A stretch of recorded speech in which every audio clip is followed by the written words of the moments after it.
Olá, seja bem-vindo mais uma vez.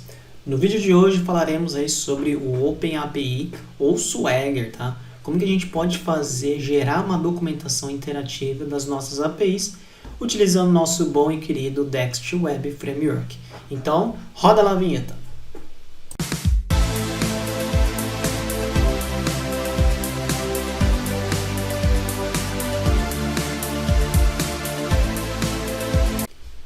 Bom, estou aqui com a documentação aberta. Então aqui ele até mostra aqui um link de exemplo. Foi daqui que eu peguei alguns exemplos para mostrar para vocês como que funciona então o Swagger. Então aqui a gente tem a questão de configuração rápida e também aqui como que a gente pode documentar utilizando mínimo APIs ou também utilizando controllers ali. E aqui tem alguns atributos que a gente pode estar utilizando aí para a gente estar configurando o Swagger. Para quem não sabe, o Swagger aí é um padrão bem adotado aí para a comunidade aí de desenvolvedores, né? Que é uma forma interativa da gente estar documentando nossa API e não só uma forma da gente documentar, mas também facilita ali para a gente ver quais são os parâmetros da nossa API, para a gente distribuir ali para o front-end ou para uma equipe que for utilizar a nossa API. E também a gente consegue testar pelo próprio, digamos assim, interface ali do Swagger. Então vamos lá, vamos aqui abrir o nosso exemplo para mostrar para vocês. Eu quis trazer aqui um exemplo diferente para vocês verem como que a gente consegue separar em camadas a configuração aqui na nossa aplicação, no nosso microserviço, digamos assim, aqui pelo Next. Então aqui eu estou utilizando o conceito de use startup, ou seja, a gente cria uma classe para poder fazer as configurações de start, digamos assim, da nossa aplicação. Então aqui eu vou estar mostrando um exemplo, então utilizando esse startup e depois aqui mostrando como se fosse o controllers ali. Esse startup, então, a gente tem aqui uma classe, tá? Nessa classe eu basicamente defini aqui então um record, onde esse record aqui ele é como se fosse o nosso usuário da nossa aplicação, onde ele tem o ID, o nome e o e-mail. E aqui vocês já podem ver que a gente tem algumas tags no Swagger. E não podemos esquecer, além da gente utilizar essas tags customizadas, né, que são atributos customizados, a gente não pode esquecer de colocar aqui no uses, porque senão não vai funcionar. Então aqui, por exemplo, a gente tem um esquema chamado user, que é o usuário, e aqui são as propriedades, né? E aqui a gente também consegue colocar exemplos para facilitar ali quem for utilizar. Então, por exemplo, Swagger esquema user e aqui o nome do objeto, né? E aqui o nome representativo, ou seja, representa um usuário no sistema. Aqui uma propriedade que é o ID, ou seja, o identificador único para o usuário. Aqui o nome completo do usuário e o endereço de e-mail aqui. Formato e-mail e um exemplo aqui. Maravilha, tá? Então, aqui embaixo eu tenho um outro esquema definido, que é o Create User Request, ou seja, o que vai no body ali da requisição. Então, a gente, da mesma forma do de cima, ele é um record e a gente coloca aqui os atributos. Vocês já vão ver, quando eu abrir o Swagger, onde que aparece estes objetos aqui, tá? Beleza, aqui configuramos. Aqui a gente também tem o record para quando a gente tem um erro, né, na nossa requisição. Então, basicamente, ele retorna um erro. Beleza. E aqui a gente tem a nossa classe de startup. Nesse caso aqui, a gente vai ter, então, o nosso usuários, que ele é do tipo TUser, e a gente vai configurar a nossa aplicação.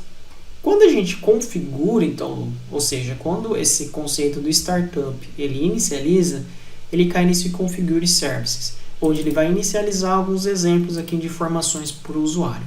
Ou seja, ele vai alimentar aqui como se ele estivesse buscando ali do banco de dados, né? Só para a gente exemplificar aqui. E a gente tem o método configure, onde ele vai configurar então as opções do nosso web, né? Da nossa aplicação web aqui do nosso framework. Então, como que a gente faz para configurar então o nosso Swagger? Aqui a gente utiliza o objeto aqui que é o OpenAPI. Então a gente utiliza aqui ele para poder setar algumas configurações que eu também já vou mostrar como que fica lá no Swagger. Então aqui o título da nossa aplicação, da nossa API, a descrição completa, a versão, o contato, né, o e-mail, o nome e o e-mail, a licença, a licença aqui da URL, aqui qual que é o servidor, aqui se utiliza aqui a autenticação e aqui a API key que ele utiliza, beleza? Então a gente consegue colocar algumas opções. Maravilha, né? Bom, então aqui de uma forma com mínimo APIs, então aqui eu estou criando algumas rotas. Então, por exemplo, para retornar todos os usuários, a gente tem aqui o /API user e ele retorna aqui basicamente serializado aqui os nossos usuários ali, beleza? Aqui eu faço um sumário então para esse endpoint do getAllUser, então onde a gente coloca aqui o Swagger endpoint. Então, da onde que ele vai pegar esse endpoint? Aqui do getAllUser. Qual que é o sumário? O sumário seria um resumo daquela API, ou seja, getAllUser, e a descrição completa daquela API, desse recurso. E aqui uma tag. Beleza. E aí, da mesma forma, a gente faz, então, para os outros, né? Então, por exemplo, isso aqui foi uma forma, né? Onde a gente primeiro seta, então, a nossa API, o nosso recurso, e depois a gente vem aqui e configura no Swagger. Aqui embaixo, ó, vocês vão ver que tem uma outra forma, onde dentro do próprio endpoint, a gente já configura, então, a nossa API, tá? Então, como ele aceita outros tipos aqui sobrecarregados de parâmetros, então, numa única chamada aqui, né, utilizando aqui o conceito de Fluent, né, de interface, Fluent Interface, a gente consegue, então, configurar tudo numa pancada só. Então, por exemplo, aqui, ó, quando a gente utiliza aqui um Swagger Endpoint, a gente seta, então, aqui o nosso get, que é aqui nesse caso, nesse exemplo, a gente está colocando aqui um get by ID, beleza? Aqui, então, a gente configura o que ele vai fazer, tá? Não vou entrar muito nos detalhes, mas basicamente ele busca lá naquela lista qual que é o ID correspondente com o que veio aqui no path da requisição. E aqui, da mesma forma aqui de cima, eu coloco aqui o sumário, coloco aqui a descrição, e diferente daqui de cima, tem umas opções a mais, ou seja, quais são os tipos de respostas que essa nossa API ela aceita. Então, por exemplo, quando deu sucesso é 200, e vai retornar aqui, então, um teu usuário para a gente. E caso não encontre, vai informar aqui o usuário não encontrado. Usuário encontrado, perdão. E aqui embaixo, 404, ele vai retornar aqui um objeto do tipo error response e aqui usuário não encontrado. Bem legal, né? Aqui embaixo, a mesma forma, também dentro do Swagger, a gente fez aqui um post, né? Bem interessante. A única diferença, então, é que aqui a gente muda, então, o código de resposta, que é o 201, que é o criado, né? E o 400 aqui, que é um erro aqui, que é entrada inválida. O delete também é a mesma forma, né? Então, é uma receitinha de bolo. E não podemos esquecer que quando a gente faz toda essa configuração, utilizando o Swagger e aqui também em cima o Options, lá embaixo a gente não pode esquecer então de fazer então ponto use Swagger passando as opções. Legal, né?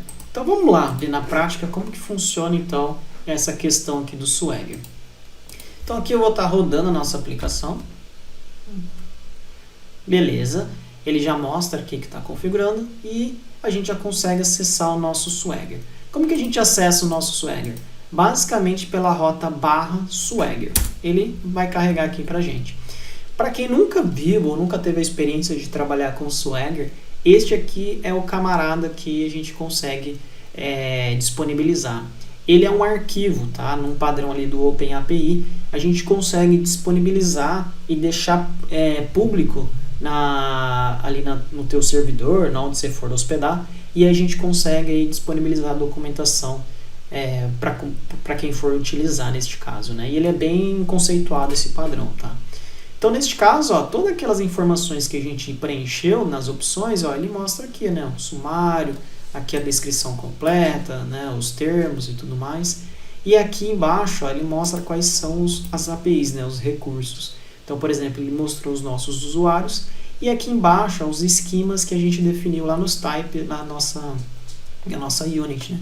E aqui embaixo ele mostra ó, o nome e o tipo de cada um. Ó, que legal. Ele mostra o e-mail, mostra aqui a descrição completa, o tipo daquele campo, que é muito importante, né? e assim por diante. Ó, no usuário também, ó, ele mostra aqui de forma bem completa, né? Bem legal, né? E não só isso, né? Então aqui são os esquemas e aqui dentro, ó, a gente consegue ver o que a API faz. Então, por exemplo, ó, esse aqui é o GET. O GET aqui tem o sumário e aqui tem a descrição, né? Retorna todos os registros de usuários no sistema. E conforme eu comentei, ó, a gente consegue testar a nossa requisição, né? E antes da gente testar, lembra que eu falei para vocês do código de resposta? Naquele primeiro a gente não definiu nenhuma resposta, então ele só mostrou aqui por padrão 200. Só que o de baixo, que é o post, a gente configurou 201 e configuramos aqui o 400 e passando os esquemas que ele aceita, que legal, ó. Ou seja, o error response e aqui ó, é o user, que é o usuário criado, né? Bem legal. Então, quem pegar a documentação e ler, vai saber o que esperar, o que passar para a API e o que vai retornar para ele. Ou seja, economiza ali tempo de conversa ali entre os desenvolvedores, né? Então, se a gente testar, ó, a gente consegue clicar aqui para testar a aplicação e executar. Então, vocês podem ver que retornou aqui a nossa lista completa. E também mostra aqui qual foi o header que retornou. Ou seja, pelo próprio Swagger, a gente também consegue fazer uma espécie de teste ali da nossa aplicação. A gente não precisa de um Postman ou de uma outra ferramenta. A gente consegue testar aqui pelo próprio Swagger, tá? Bom, legal, né? Então, tem essa forma, né, que a gente utilizou aqui usando Minimal APIs. E agora, como que fica utilizando o conceito, então, de controllers, né? Então, vamos lá. Eu vou comentar, então, aqui essa questão do startup, né? E a gente vai utilizar aqui o conceito, então, dos controllers, tá? Então, vamos lá. O que eu fiz aqui de diferente? Basicamente, em vez de utilizar lá no startup, eu coloquei aqui para fora aqui para a gente ficar mais claro. Então, a gente fez aqui um .map controllers e no final a gente pegou um service.add controllers, tá? Por quê? Porque a gente tem uma unit aqui chamada usuários. Mas antes de ir para ela, a gente basicamente repetiu as opções aqui na nossa OpenAPI. Então a gente colocou aqui o título, colocamos a descrição, a versão e assim por diante, né? E qual que é a diferença, né? A gente colocou essas informações e aqui no Swagger, ó, quando a gente utiliza controllers, fica bem mais limpo o nosso código, né? Porque assim, ó, só para vocês verem, né? Aqui a gente fica uma tripa, né? Tipo uma pancada só, a gente vai configurando aqui, né? Funciona, né? Porque é um minimal APIs, então se você quer disponibilizar uma API simples, é mais fácil você ir pelo minimal APIs. Mas o controllers a gente consegue ter uma organização melhor, né? Então a gente consegue aqui via controllers utilizar aqui, ó, um Swagger schema, a gente consegue utilizar aqui um properties, por exemplo, né? E assim por diante, ó. Então, e aqui o controller, né? A gente consegue aqui a rota, né? E consegue aqui pegar aqui, ó, ping-get, tal, Swagger sumário, os parâmetros que vão para essa requisição e aqui as respostas, né? E aqui o que cada um faz, né? Então vamos lá, vamos ver se isso aqui realmente funciona, né? Então vamos fazer aqui um build e executar a nossa aplicação. Beleza. Se a gente voltar lá e recarregar então o nosso Swagger, ó, vocês podem ver que nesse exemplo aqui, ó, eu disponibilizei aqui somente o esquema usuário e aqui ele mostra aqui os parâmetros do nosso usuário também comentado e tudo bonitinho, né? E se a gente fizer um teste, a gente consegue também, ó, aqui ele mostra usuário encontrado, 200, e aqui ele pode retornar 200, usuário encontrado, ou 404, usuário não encontrado. E se a gente fizer um teste, aqui ele vai mostrar ok, né? Por que ele mostrou ok? Porque simplesmente a gente não colocou nenhum esquema, né? A gente só retornou ali, no caso, a palavra ok, né? Então, aqui, ó, se vocês verem, a gente retornou aqui ok como resposta, né? Mas aí vocês iam retornar ali a resposta certinha ali para o usuário, né? Legal, né? Então, basicamente é isso, né? A questão aqui do Swagger. Então, tem vários outros recursos ali que a gente pode estar utilizando, mas os principais são esses, né? O que a gente responde, qual que é a frase ou o objeto de resposta, né? Então, por exemplo, nesse de usuário aqui, a gente responde aqui um the-user, né? E assim por diante. Então, assim, não deixem de utilizar esse recurso de documentar a sua API desde o início, porque é bem capaz de amanhã ou depois, quem for integrar com a tua aplicação, ficar te perguntando qual que me passa a documentação de uma API, ou como que eu faço para utilizar determinada API aí da empresa de vocês. Então, você só pega e disponibiliza esse Swagger, ele já vai conseguir se virar lá e fazer a comunicação bem tranquilo, e se tiver algum detalhe ali, é uma coisa ou outra que ele vai tirar de dúvidas ali com vocês. Então espero que vocês tenham gostado, qualquer dúvida postem aqui nos comentários e até o próximo vídeo.